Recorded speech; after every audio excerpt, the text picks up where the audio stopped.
A sharp scream shattered the rainy silence of Manhattan that night. "What the hell are you doing?" Rachel Linwood shouted, scrambling to pull a thin jacket over herself as the back door of her SUV suddenly swung open. She had just finished a difficult therapy session with one of her young patients, and with the rain pouring down unexpectedly, she had ducked into her car to change out of her soaked clothes before heading to a charity event. The man at the door froze, stunned. Dressed in a sharp, tailored suit, he still had his hand on the door handle, unable to speak. His eyes instinctively scanned Rachel's figure before realizing the impropriety and quickly turning away. "I thought this was my Uber," he stammered, something Daniel Whitaker, millionaire tech entrepreneur, had never done in his life. Stammer. Rachel's face flushed with both fury and embarrassment as she pulled her jacket tightly around her. "It clearly isn't. Shut the door and get out," she yelled, nearly hysterical. Daniel stepped back, hands raised in surrender, but just then, flashing red and blue lights illuminated the street. A police officer approached and knocked on the window. "Is there a problem here?" The officer glanced into the car, a half-dressed woman, a well-dressed man, both tense and soaked. His face shifted from concern to suspicion. "I'm going to need both of you to come with me to the station for clarification." "This isn't what it looks like." Daniel tried to regain his usual composed tone. "Please let me get dressed," Rachel murmured, visibly mortified. The officer didn't budge. 10 minutes later, they were escorted to the precinct, Daniel silent in the back of the patrol car, Rachel dressing herself as quickly as possible in tense silence. Sitting across from the officer, Rachel told her side. She was changing out of wet clothes before attending a crucial event for the nonprofit she managed. Daniel, for his part, had simply mistaken the SUV for his rideshare, dazed after a long day of meetings. 3 hours later, with IDs verified and statements corroborated, they were released. No charges. As they waited outside under a flickering street lamp, Daniel turned to her. He truly apologized for the misunderstanding. Rachel looked directly at him under the dim light, his amber eyes steady but not arrogant. She nodded and replied softly, "No one's at fault. It's just, I'm getting married soon, and my fiancé isn't exactly the kind of man who'd laugh this off." Daniel nodded, though something inside him dipped slightly at the word fiancé. "Of course. Let's pretend we never met." "Exactly." Rachel extended her hand like a formal agreement. When their palms touched, something strange flickered between them, an unexpected heat, but both ignored it. "Goodbye." They turned away, each convinced this would be the last they'd ever see of the other, unaware that this night had just rewritten the course of their carefully managed lives. Rachel stepped into the penthouse apartment she shared with her fiancé, Ethan Clark, and immediately sensed a strange chill in the air. It wasn't the temperature, it was something less tangible, harder to name. Ethan was on the sofa, laptop open, fingers flying over the keys. "You're back?" he asked, eyes still fixed on the screen. "Yeah, and I need to tell you something." Rachel hung her coat, poured herself a glass of water, and sat down. She recounted the entire event, how the rain had forced her to change in the car, how a man had mistaken it for his Uber, how the police had gotten involved, and how mortifying the whole ordeal had been. She didn't leave anything out. Honesty had always been her cornerstone. Ethan paused typing and finally looked up, his face unreadable. "And who was this guy?" "Daniel Whitaker." "Daniel Whitaker?" His brow lifted slightly. "The founder of Whitaker Systems?" Rachel nodded. Ethan chuckled, not from amusement, but from intrigue. "Well, that's certainly unexpected. But it might be useful." Rachel blinked. "Useful?" "I'm not talking about the part where he saw you half-naked," Ethan clarified. "I mean, you're managing a major charity project, and Daniel has influence. I've been trying to connect with his foundation since last year."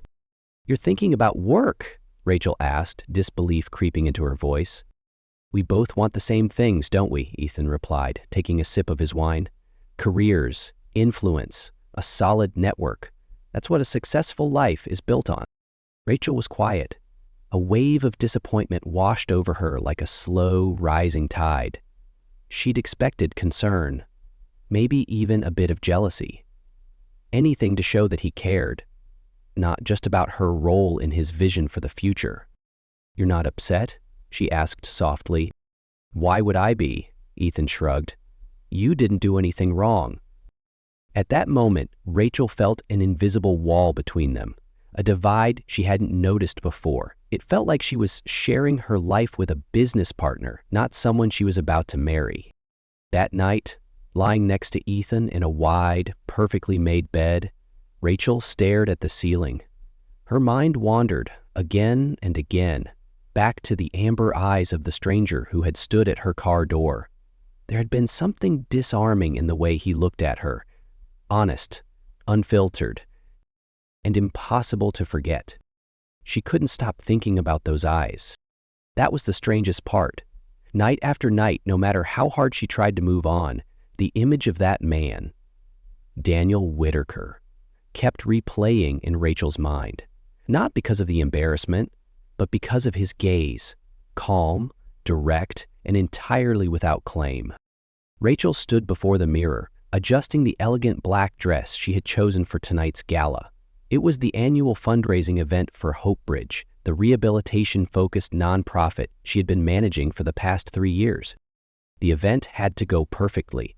Every detail had been arranged meticulously. White orchid centerpieces, a chamber orchestra, a refined vegan menu, and an impressive guest list of influential donors and business leaders.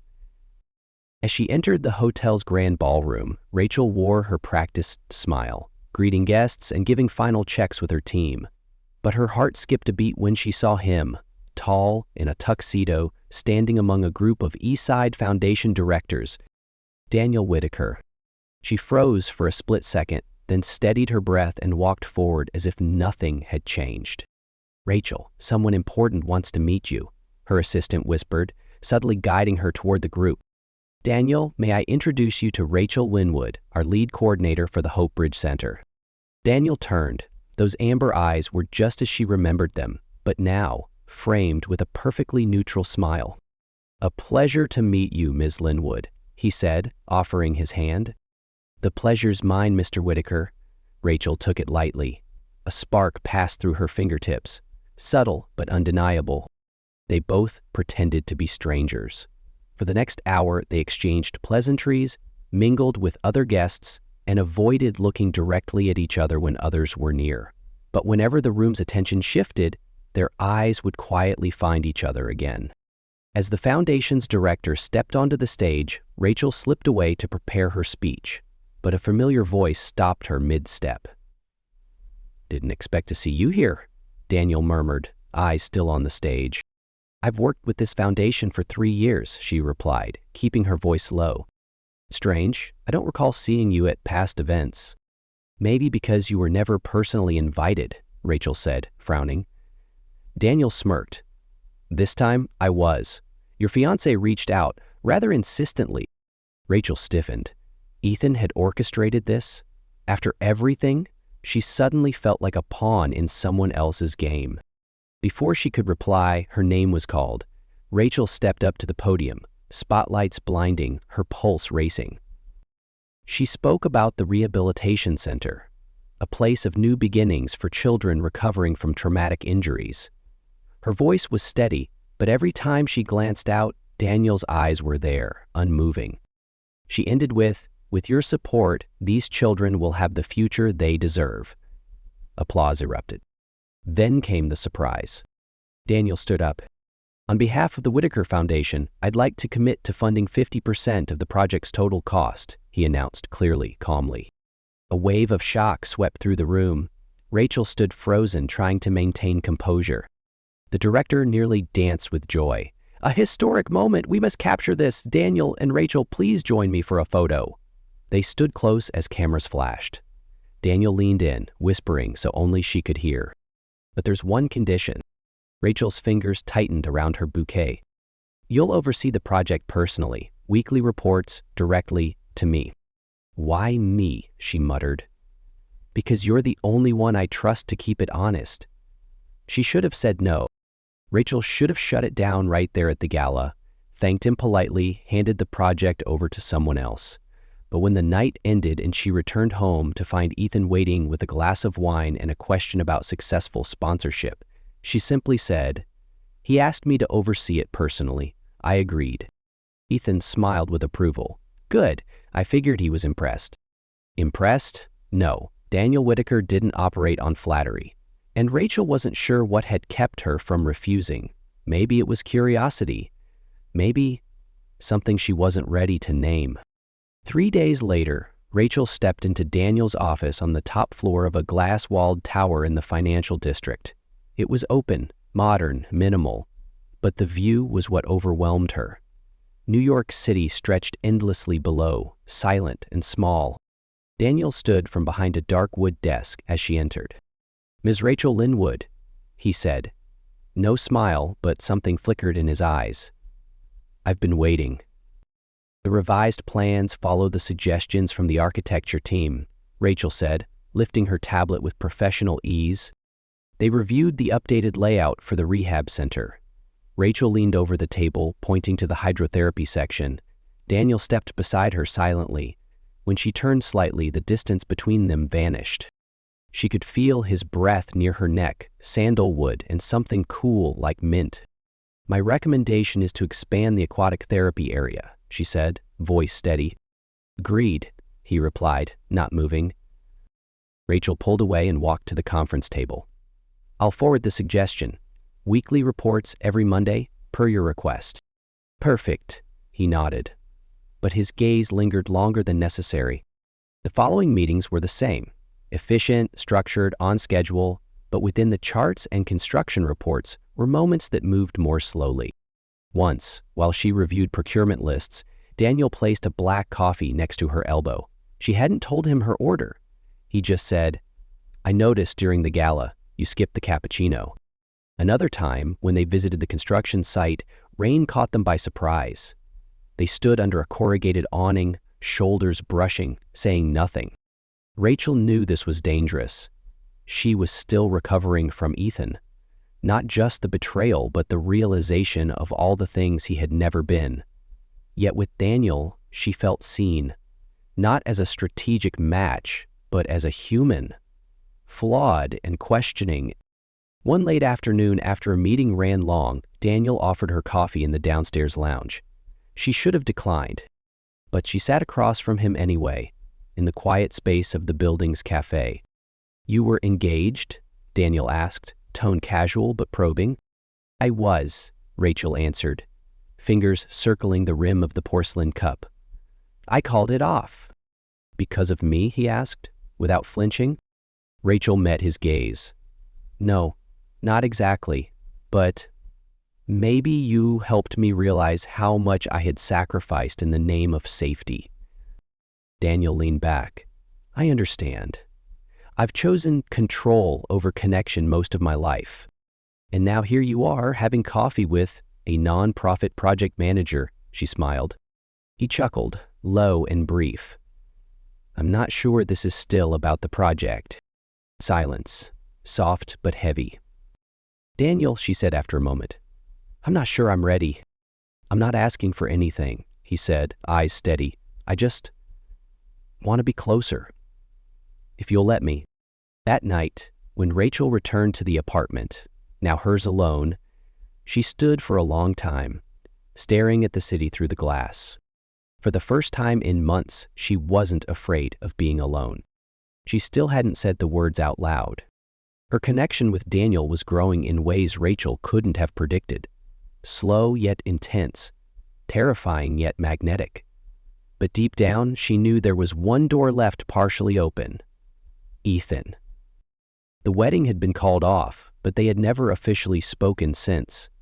Ethan kept texting like nothing had really changed, asking how she was, suggesting coffee, occasionally sending long, self-reflective updates. Rachel read them, but never replied. Then, one Friday afternoon, her phone rang, an unknown number. "Rachel Linwood," a female voice asked. "This is Leah, Mr. Daniel Whitaker's assistant. I believe you should see something." An hour later, Rachel sat across from Daniel in his office. On the desk lay a thick folder of color-printed pages, roughly 30 in total. Inside were photographs of Ethan dining with a brunette woman, holding hands across the table. Another showed him kissing her cheek goodbye. "How did you get these?" Rachel asked, trying to keep her voice level. "My assistant happened to spot them at a midtown restaurant," Daniel explained. "She recognized Ethan from a previous gala. I didn't have anyone follow him, I just thought you should know." Rachel didn't respond right away. She turned the pages slowly, like flipping through a medical report. Concrete evidence of something she had long suspected, but hadn't dared face. "What do you want out of this?" she asked finally, looking up with a mix of anger and pain. Daniel held her gaze. "Maybe. I just couldn't bear to see you continue choosing someone who doesn't deserve you." For a moment, Rachel forgot how to breathe. She stood, grabbed the folder, and left the room without another word. Ethan agreed to meet her the next morning at a familiar cafe, the same place they had once planned the wedding menu. He arrived on time, impeccably dressed, the same image of the successful attorney she had once admired. Rachel laid the folder on the table in front of him. Ethan opened it, looked through the images in silence. He didn't panic. He didn't deny. "She's a client," he said, as if that explained everything. "You kiss your clients?" Rachel asked, voice steady but laced with quiet disappointment. "Rachel," Ethan sighed, "you understand. In my world, and once in yours too, image, relationships, even intimacy, they're all strategy." "Strategy?" she repeated, almost laughing. "You think relationships are games to be played?" "Not games, constructs," Ethan said, as if explaining simple logic. "I thought you got that. Our marriage? It would have been a strong partnership. You bring social value, I bring professional clout. Together, we could have gone far." Rachel closed her eyes for a few seconds. When she opened them, the truth inside her had settled. "You don't love me," she said quietly. Ethan paused. Then, with a trace of genuine regret, answered, "I think, in my own way, I once did." She stood. "I used to think I loved you too, but maybe I just loved the feeling of being safe."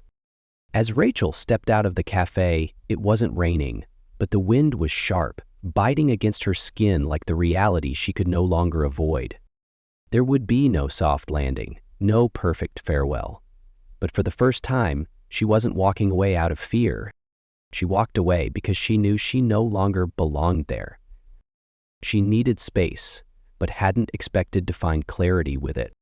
After seeing Ethan, Rachel felt like she had just walked out of a long-term contract she'd never fully read. Her mind was blank, not sad, not angry, just still. 3 days later, she drove up the coast to the small town in Maine where the organization was supervising a community pilot project. She told her team she needed a few quiet days to revise the media strategy. But deep down, she knew she needed to escape it all. When her car pulled up to the hilltop guest house where she'd stayed last year, dusk had just begun to settle. She didn't unpack, just sat there, hands on the steering wheel, eyes fixed on the distant heaving sea. Cold, but honest. She hadn't told anyone where she was going, not Daniel, not her coworkers, not Ethan. So when the wooden door creaked open that Wednesday afternoon and Daniel stood on the porch, sleeves rolled, dark jeans, hair tousled from the salt wind, her heart stopped for half a beat. "You shouldn't be here," Rachel said, not angry, just off balance. "I know," Daniel nodded, "but I needed to make sure you were okay." "How did you know I was here?" "Leah told me you canceled all your meetings this week. I guessed, and I was right." Rachel leaned against the doorframe. "You're good at guessing." Daniel didn't step inside.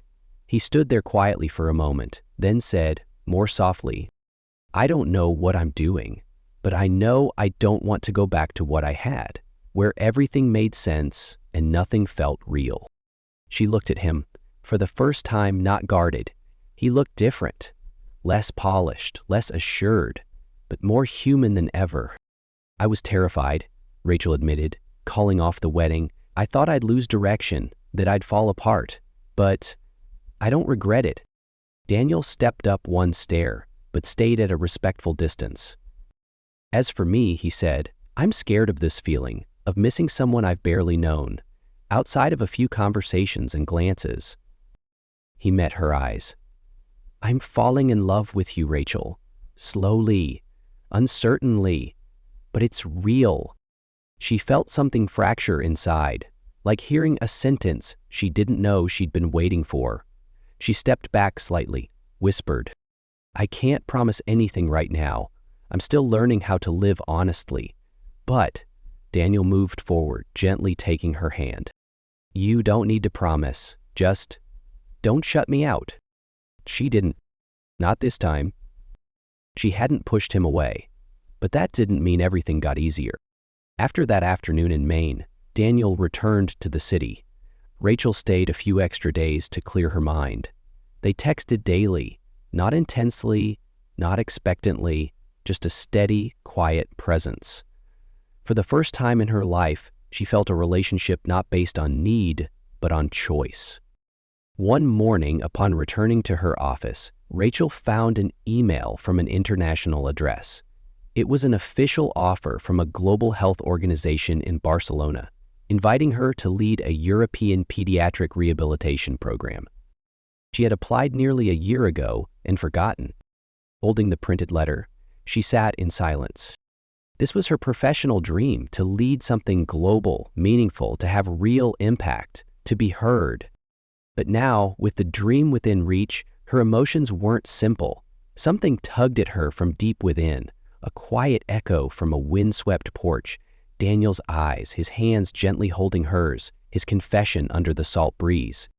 She didn't tell him right away. She needed time. 3 days later, they met again in Daniel's office. He was reviewing a new project plan when she placed an envelope on his desk. What's this? Daniel asked, but his eyes held a flicker of unease. I've been offered a position in Barcelona, executive director, 3-year program. He didn't speak for a few seconds, then put his pen down. Will you take it? Rachel met his eyes, this time unflinching. I don't know. You didn't tell me because you thought I'd say no, he asked quietly. No, she said, shaking her head. I was afraid of disappointing you, or, worse, hurting myself. Daniel leaned back in his chair. I knew. You were on the finalist list. I'm on the funding committee, but I didn't know how to bring it up. Her eyes widened. You knew and said nothing? I was afraid if I did, you'd feel manipulated, or you'd reject it just to avoid me. I misjudged. The silence between them was heavy. But this time, no one left. That night, Rachel sat alone on her balcony, laptop open, reviewing the proposal again. When she reached the final email, she opened the attachment. Proposed hybrid leadership model, Barcelona/New York, 6-month rotational. Author, Rachel Linwood. The idea had struck her earlier that afternoon, and now she would send it. A chance not to choose between love and purpose, but to choose both on her own terms.